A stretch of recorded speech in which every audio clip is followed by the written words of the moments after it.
आम्रपाली को इतिहास की सबसे सुंदर वेश्या कहा जाता है और भगवान बुद्ध के पवित्र हाथों से उनके संग में शरण पाने वाली पहली वेश्या होने का ऐतिहासिक गर्व भी आम्रपाली के ही हिस्से में आता है। वह इतनी सुंदर थी कि उसके लिए दुनिया के पहले गणतंत्र लिच्छवी और भारत के सबसे शक्तिशाली साम्राज्य मगध के बीच में संघर्ष प्रारंभ हो गया था।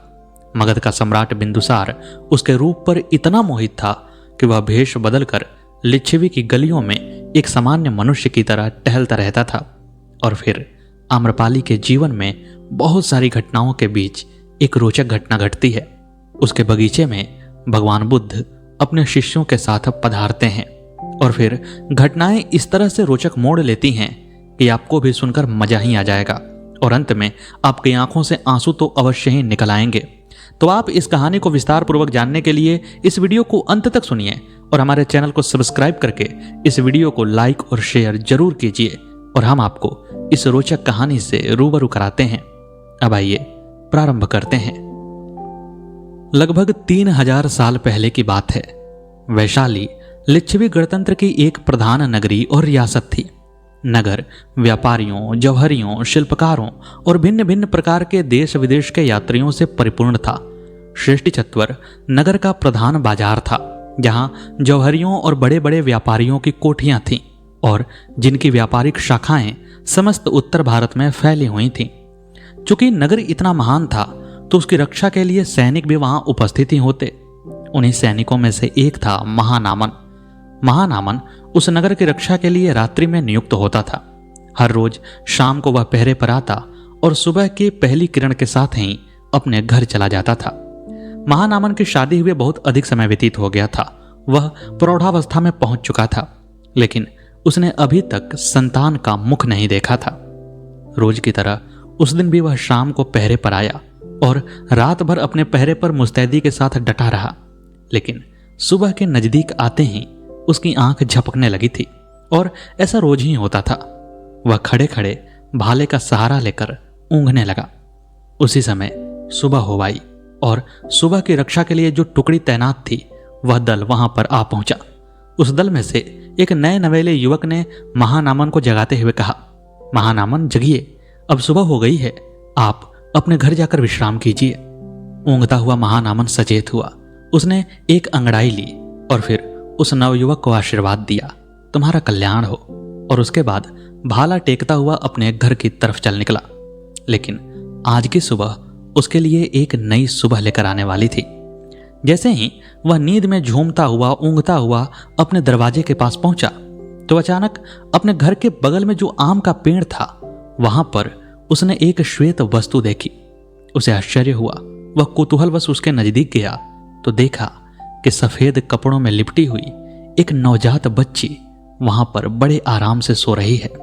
उसकी मीठी नींद देखकर लग रहा था जैसे रात्रि के अंतिम पहर में ही उसकी मां ने एक अंतिम बार उस शिशु को भरपेट दुग्ध पान कराया था और फिर उस अभागी मां ने उस शिशु को वहीं पर छोड़कर अपने जीवन में आगे बढ़ गई थी। महानामन ने जैसे ही बच्ची को देखा तो उसके अंदर का पिता जाग गया। वह स्नेह से परिपूर्ण हो गया और उसी स्नेहातिरेक में उसने अपनी पत्नी को जोर से आवाज लगाई। महानामन की पत्नी ने जब आवाज सुना तो वह बाहर निकल आई और बाहर आकर उसने भी देखा कि इतनी सुंदर बच्ची सफेद कपड़े में लिपटी हुई इस तरह से सो रही है जैसे स्वर्ग से कोई फरिश्ता धरती पर आकर विश्राम कर रहा हो। दोनों का मन गदगद हो गया। उन दोनों ने बच्ची को बारी बारी से उठा करके प्यार किया। कुछ समय तक उन्होंने इंतजार भी किया कि कोई आए और इस बच्ची को लेकर जाए, लेकिन कोई नहीं आया। शायद ईश्वर ने उन दोनों के लिए ही उस बच्ची को उत्पन्न किया था। उस बच्ची को पाकर उस निसंतान दंपति के हृदय में अपार स्नेह का उदय हुआ और फिर वह बच्ची उसके ही घर में पलने बढ़ने लगी। उस महानामन और उसकी पत्नी ने बच्ची का नाम रखा आम्रपाली, क्योंकि आम के पेड़ के नीचे वह मिली हुई थी। धीरे धीरे समय अपनी रफ्तार से चलता हुआ दशक पार कर गया। वैशाली से उत्तर पश्चिम 25 कोस पर एक छोटे से गांव में एक किनारे पर साधारण सा घर था। उसके द्वार पर एक वृद्ध प्रातःकाल बैठा दातुन कर रहा था। अचानक से उसने अपने पीछे आहट सुनी और सुनकर जब पीछे को देखा तो एक चंपक पुष्प की कली के समान 11 वर्ष की अति सुंदर बालिका, जिसके घुंघराले बाल लहलहा रहे थे, दौड़ती दौड़ती बाहर आई और वृद्ध को देखकर उससे लिपटने को लपकी तो उसके पैर फिसल गए और वह गिर पड़ी, और गिरने के बाद बाल सुलभ रुलाई उसकी फूट गई। वृद्ध ने दातुन फेंक कर दौड़कर बालिका को उठाया, उसकी धूल झाड़ी, और फिर बालिका ने रोते हुए स्वर में ही कहा कि बाबा, घर में आटा बिल्कुल नहीं है, हम लोग क्या खाएंगे। वृद्ध ने उसे गोद में उठाते हुए कहा, कुछ चिंता नहीं, मैं अभी गेहूं पिसवाने की व्यवस्था करता हूं। बालिका ने कहा, गेहूं का भी तो एक दाना नहीं है। वृद्ध क्षण भर को अवाक रहा और उसने फिर कहा, तब ठहर, मैं अभी शिकार मार कर लाता हूं। बालिका ने और रोकर कहा, नहीं नहीं, मैं पक्षी का मांस नहीं खाऊंगी। वह वृद्ध सैनिक वही महानामन था और कन्या थी आम्रपालिका। वृद्ध की पत्नी का स्वर्गवास हुए 8 साल व्यतीत हो गए थे। उसके बाद कन्या की परिचर्या में बाधा पड़ती देखकर महानामन ने राज सेवा छोड़कर अपने ग्राम में आकर बालिका की सेवा शुश्रूषा अबाध रूप से करने का निश्चय कर लिया था। वह गत 8 वर्षों से इसी गांव में रहता था। आम्रपालिका को उसने इस तरह पाला जैसे पक्षी चोगा दे दे करके अपने शिशु को पालता है। परंतु खेद है, धीरे धीरे उसकी छोटी सी कमाई की जो छोटी सी पूंजी थी वह कितने भी यत्न करके खर्च करने पर समाप्त हो गई, और फिर धीरे धीरे पत्नी के स्मृति रूप में जो 2-4 आभूषण बचे थे वह भी पेट की ज्वाला में स्वाहा हो गए। अब आज क्या किया जाए? अब तो आटा भी नहीं, एक दाना गेहूं का भी नहीं, और ऊपर से वृद्ध के प्राणों की पुतली आम्रपालिका इसके लिए चिंता कर रही है। यह तो और भी कष्ट की बात थी। इस पर वृद्ध ने हंसकर कहा, अच्छा, मैं अभी गेहूं लिए आता हूं। इतना कहकर वृद्ध ने बालिका के तड़ातड़ 3-4 चुम्बन लिए और उसे गोद से उतारते उतारते 2 बूंद आंसू गिरा दिए। बालिका भीतर गई और वृद्ध चिंता मग्न बैठ गया। अंततः उसने एक बार फिर महाराज की सेवा में उपस्थित होकर पुरानी नौकरी की याचना करने का निश्चय किया। उसके बाहु का पौरुष तो थक चुका था, परंतु क्या किया जाए, कन्या का विचार सर्वोपरि था। फिर भी वृद्ध के अति गंभीर होने का यही मात्र कारण नहीं था। लाख वृद्ध होने पर भी उसकी भुजाओं में बल था, बहुत बल था, पर उसकी चिंता थी बालिका का अप्रतिम सौंदर्य। क्या हजारों लड़कियां भी एक साथ मिलकर उस पारिजात फूल से सुंदर आम्रपालिका की बराबरी कर सकती थीं? इस पुष्प में उतनी गंध, कोमलता और सौंदर्य था।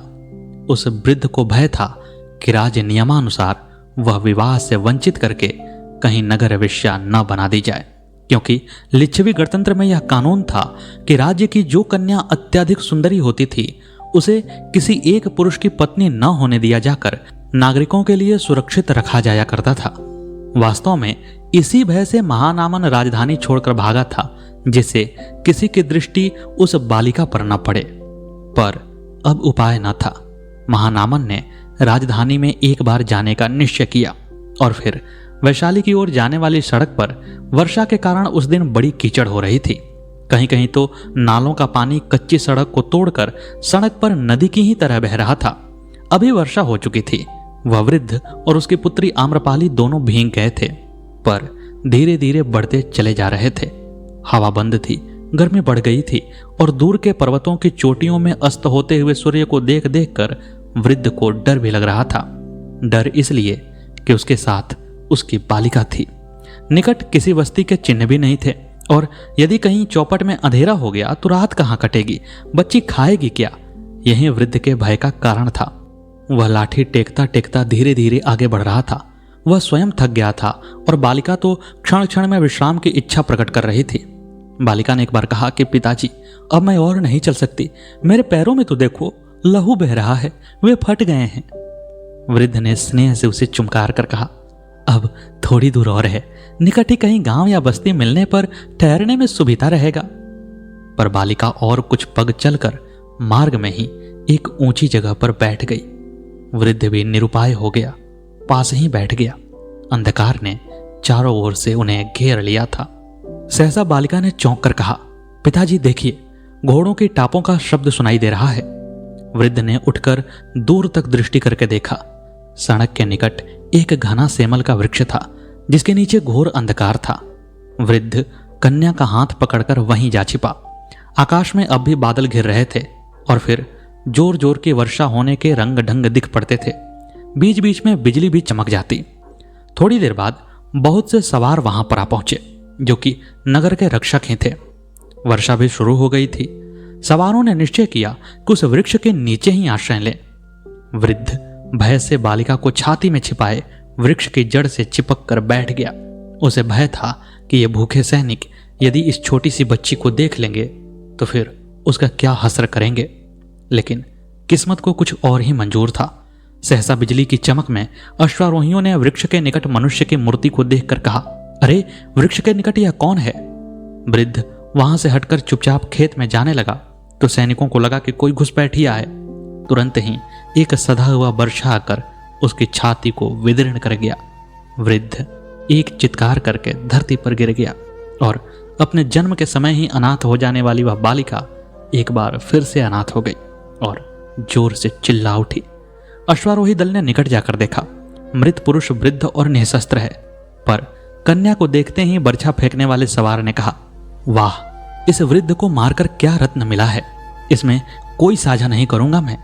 लेकिन अन्य अश्वारोहियों ने देखा कि इतनी सुंदर बालिका किसी एक के हत्थे लग जाएगी तो उन्होंने तुरंत ही लिच्छवी के राजतंत्र के नियम को याद दिलाया और कहा कि यह बहुत सुंदर लड़की है, पहले इसे लिच्छवी गणराज्य में पेश किया जाएगा और यदि वहां पर इसे वेश्या बनाने की अनुमति नहीं दी गई तो फिर तुम इससे विवाह कर लेना।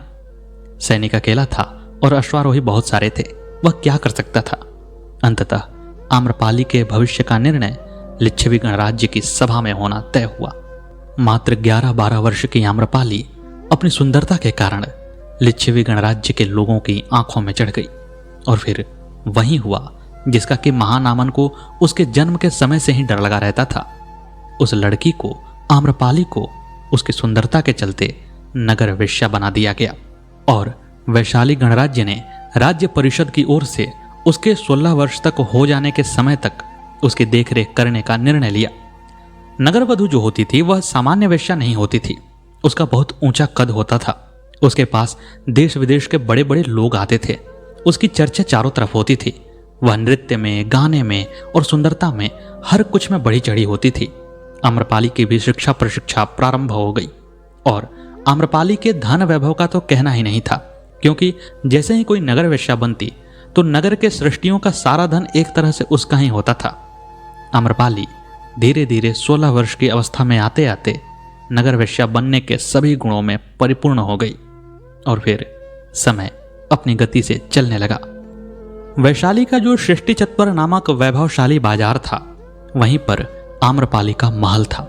7 आंगनों से बना हुआ वह महल इतना विशाल था कि उसमें 10 से 15 हजार लोगों को भी बैठाकर भोजन कराया जा सकता था।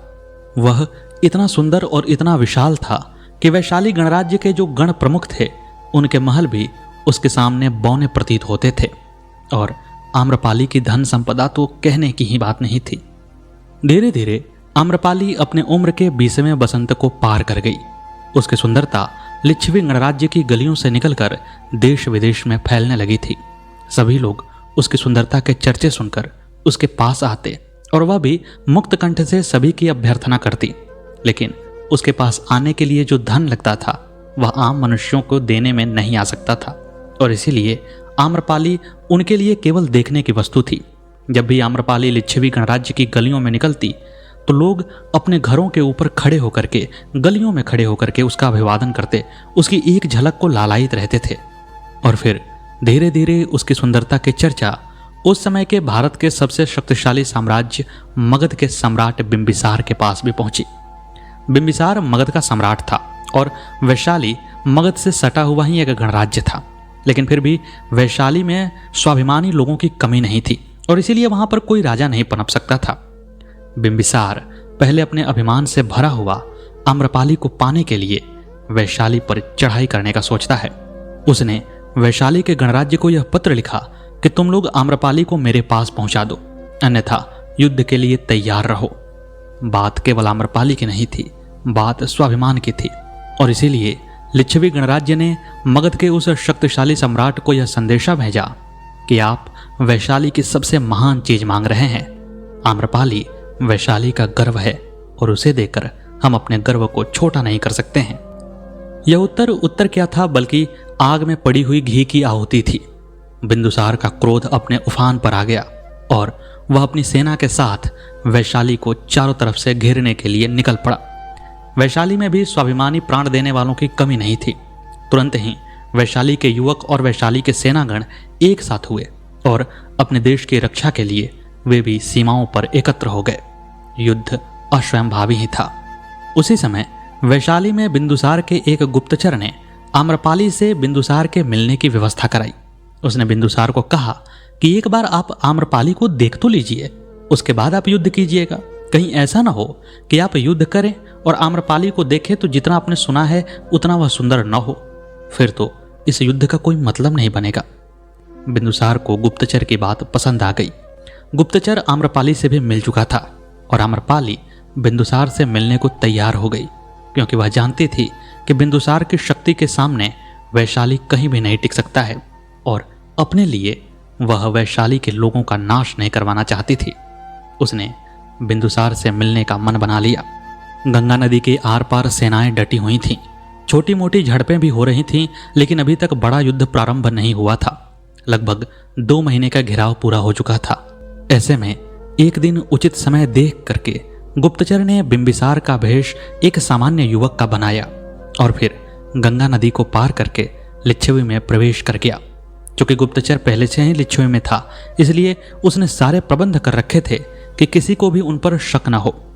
धीरे धीरे रात के धुंधलके में वे टहलते हुए आम्रपाली के महल के पास पहुंचे। आम्रपाली ने अपने प्रतिहारियों को पहले से ही संकेत कर दिया था कि रात में जो कोई भी आए उसे अंदर आने देना, और पहचान के लिए उसने कुछ चीजें भी बता रखी थीं। प्रतिहारियों ने जब पहचान को देख करके संतुष्टि पाली तो उन दोनों को अंदर प्रवेश दे दिया।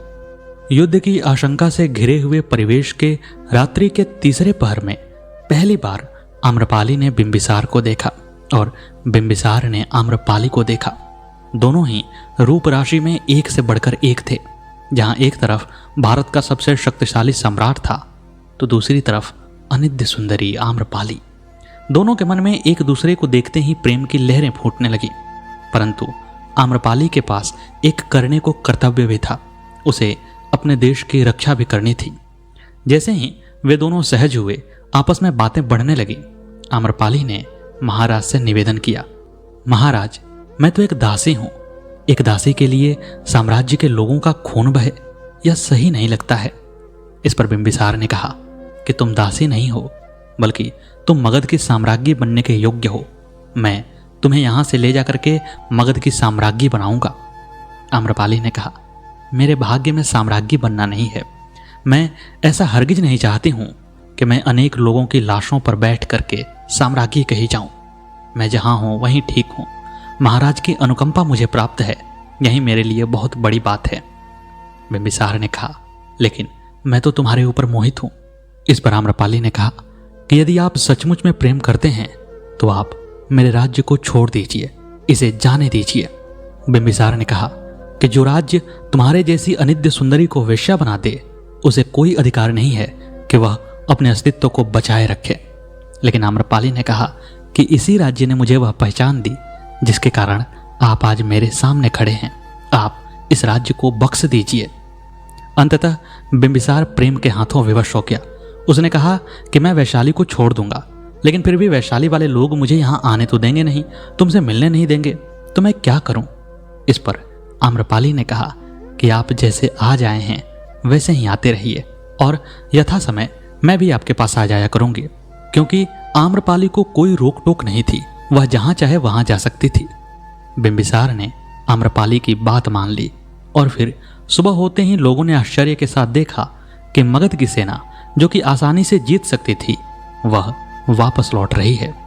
कोई नहीं जान पाया कि आम्रपाली ने अपने जीवन के कितने बड़े पद को ठुकराकर वैशाली का जीवन बचा लिया था। और फिर उसके बाद आम्रपाली और बिंबिसार की प्रेम कहानी प्रारंभ हो गई।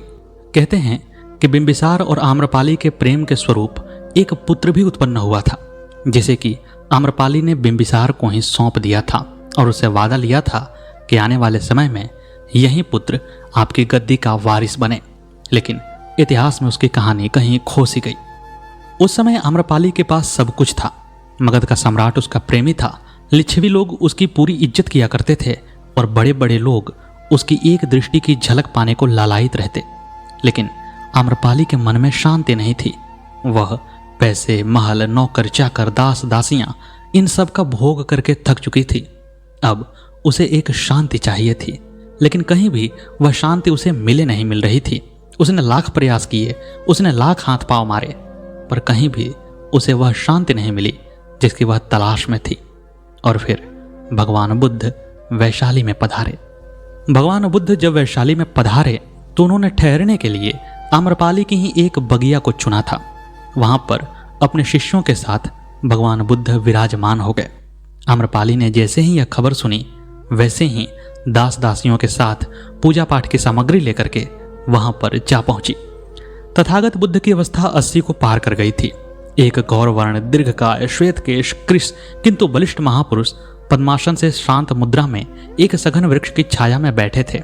1000 से अधिक शिष्यगण दूर तक मुड़े हुए शीर और पीत वस्त्र धारण करके स्तब्ध से श्रीमुख के प्रत्येक शब्द को हृदय पटल पर लिख रहे थे।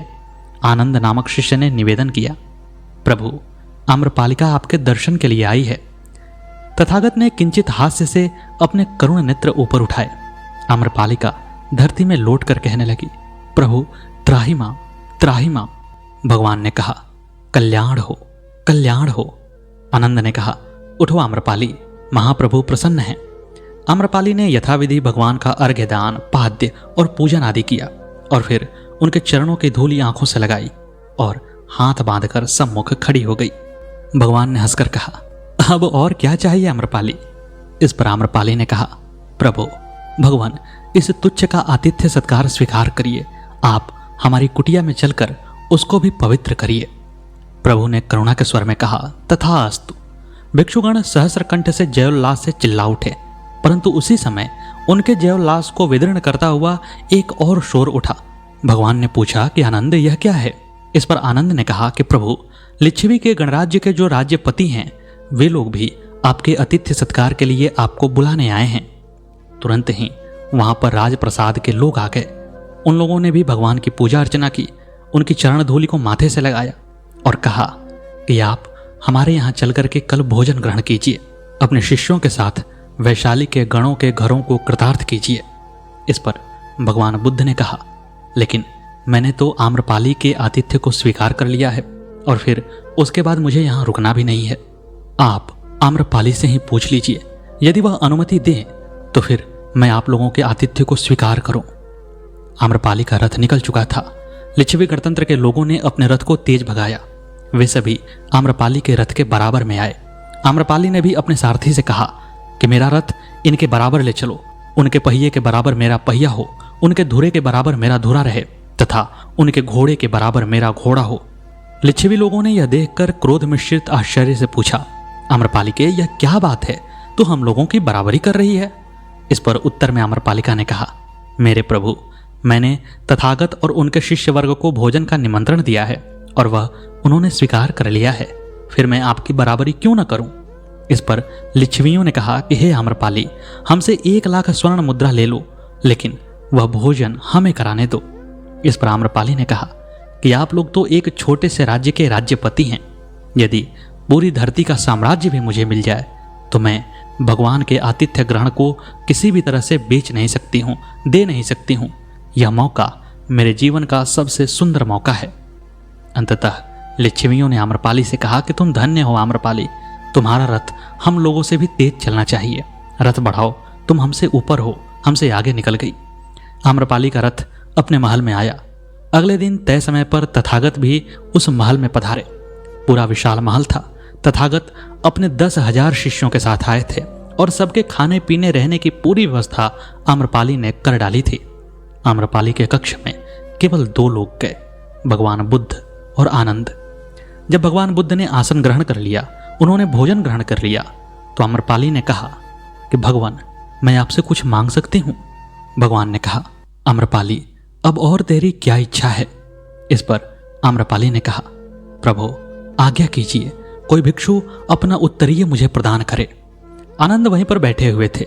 उन्होंने अपना उत्तरीय उतार कर आम्रपाली को दे दिया। क्षण भर के लिए आम्रपाली भीतर गई, परंतु दूसरे ही क्षण वह उसी वस्त्र को अंग से लपेटे आ गई। उस बौद्ध भिक्षु के प्रदान किए एकमात्र वस्त्र को छोड़कर उसके पास न कोई और वस्त्र था न आभरण। उसके नेत्रों से अविरल अश्रुधारा बह रही थी। भगवान विमूढ़ उसका व्यापार देख रहे थे। वह आकर भगवान के सम्मुख फिर लौट गई। भगवान ने शुभ हाथों से उसे स्पर्श करके कहा, उठो उठो हे कल्याणी, तुम्हारी इच्छा क्या है? इस पर आम्रपाली ने कहा, महाप्रभु, अपवित्र दासी की धृष्टता क्षमा हो। यह महानारी शरीर कलंकित करके मैं जीवित रहने पर बाधित की गई। शुभ संकल्प से मैं वंचित रही। प्रभु, यह समस्त संपदा कलुषित तपश्चर्या का संचय है। मैं कितनी व्याकुल, कितनी कुंठित, कितनी शून्य हृदया रहकर अब तक जीवित रही हूं, यह मैं कैसे कहूं। मेरे जीवन में आज वह क्षण आया जब मैं पुण्य के भोग का लाभ ले सकती हूं, और इसीलिए हे महाप्रभु, आज आप प्रसन्न हो। जब भगवान के चरण रज से यह घर पवित्र हुआ, तब यहाँ विलास और पाप कैसा, उसकी सामग्री ही क्यों, उसकी स्मृति ही क्यों। इसीलिए भगवान के चरण कमलों में यह सारी संपदा, महल, अटारी, धन, कोष, हाथी, प्यादे, रथ, वस्त्र, भंडार सब समर्पित करती हूँ। प्रभु ने भिक्षा का उत्तरीय मुझे भिक्षा में दिया है। मेरे शरीर की लज्जा निवारण के लिए यह बहुत है स्वामी। आज से आम्रपाली भिक्षुणी हुई। अब यह इस भिक्षा में प्राप्त पवित्र वस्त्र को प्राण देकर भी सम्मानित करेगी। प्रभु, मुझे इसके लिए आज्ञा दें। इतना कहकर अपने अविरल अश्रुधारा से आम्रपाली भगवान के चरणों को धोने लगी। उस समय महावितराग बुद्ध के नेत्र आप्यायित हुए। उन्होंने तथास्तु कहा और खड़े होकर उसके सिर का स्पर्श किया और फिर आशीर्वाद देते हुए कहा, कल्याण हो, तुम्हारा कल्याण हो आम्रपाली। अचानक से हजारों हजार कंठ से जय आम्रपाली का गगनभेदी नाद उठा। हजारों लोग उसके पीछे चल पड़े। आम्रपाली उस पीत परिधान को धारण किए, नीचा सिर किए, पैदल उसी राजमार्ग से भूमि पर दृष्टि दिए धीरे धीरे नगर से बाहर जा रही थी, और उसके पीछे समस्त नगर वैसे ही उमड़ता जा रहा था जैसे उसके वैभव के दिनों में उमड़ता था। लेकिन आज उन सब की आंखों में उत्सुकता की जगह आम्रपाली के लिए एक सम्मान था, उसके लिए एक दैवीय भावना थी। खिड़कियों से पौर वधुएं पुष्प और खील की वर्षा कर रही थीं।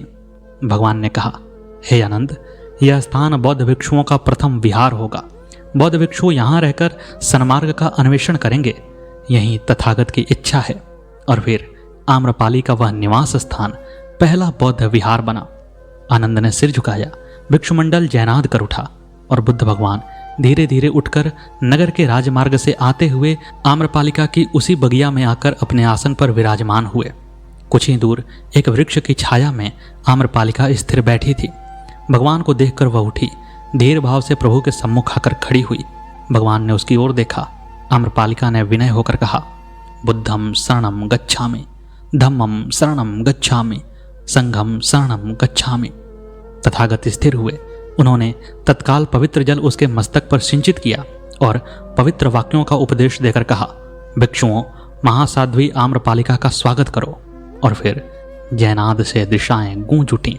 आम्रपालिका ने तथागत तथा अन्य वृद्ध भिक्षुओं को प्रणाम किया और वहां से चली गई।